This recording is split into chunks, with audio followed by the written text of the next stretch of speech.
歡迎嚟到一本會客室，我係新亞文化嘅編輯黃思雅 Soya。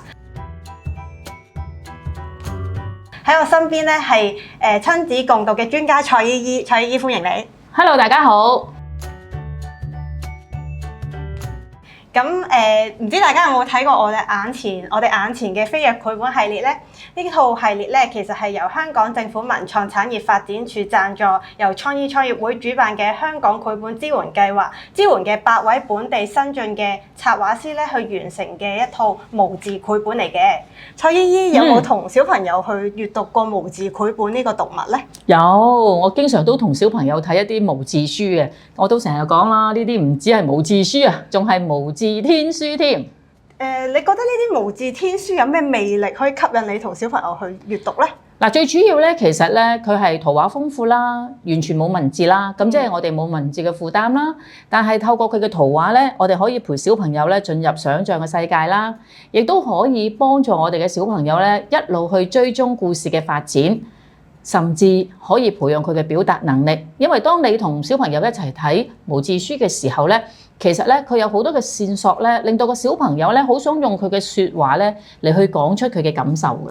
冇錯，喺圖畫與圖畫之間，如果佢哋想有組織咁樣去表達個故事嘅話咧，佢哋咧都要用一個好好嘅觀察力同埋佢哋嘅邏輯推理能力咧，先可以組織到成個故事嘅來龍去脈嘅。冇錯啦。咁既然係咁，今日我哋就嚟逐一講一講我哋以下呢8本嘅無字繪本究竟個內容係乜嘢啦。今日我哋要講嘅書就係大怪獸，黑黑把我吃掉了。喂，你驚唔驚黑㗎？都少少都驚㗎嗬。呢一本書嘅作者咧就係森林。嗱，呢一本書咧嘅故事咧大概係講啲咩咧？咁我諗如果你哋而家見到喺鏡頭面前呢一本書咧，我諗你同我哋嘅感覺都係一樣嘅。哎呀，佢黑掹掹講啲咩嘅咧？咁原來係講一個女仔咧，佢嘅悲傷世界，佢好中意嗰隻貓離開咗佢，於是佢對呢一隻貓嘅回憶。然後喺呢一本書裏邊嘅信息咧，就係擁抱緊眼淚嚟療癒自己。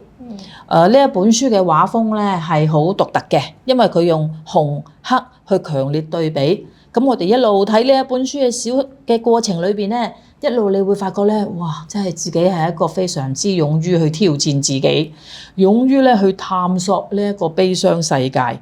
喺呢一個書裏邊嘅畫風不斷帶咗我哋去一個情感嘅深度，而呢一個深度咧唔係令到我哋更加傷痛，係療癒緊你嘅情緒。喂，Soya，我哋一路睇呢本書嘅時候咧，我頭先都同你咧好靜靜緊去欣賞緊，究竟佢想講啲乜嘢嘅方式，係令到我哋嘅小朋友咧都會有所反思啊嘛。嗱，不過咧，我又想同你分享一下，我成日去講 talk 噶嘛。咁好多時候咧都聽到家長同我講啊，我咧好怕同啲小朋友咧講啲咧即係好傷感嘅故事啊，因為一講咧佢哋就唔開心就喊。咁我就問啦，咁你點做啊？我會問佢咯，喊咩啊？你喊做咩好喊啊？唔准喊！如果你俾我係你媽咪，唔准喊，Soya，唔准喊啊！你做咩流眼淚啊？咁你會點啊？梗係繼續喊啦！有時情緒到點會 hold 得住㗎？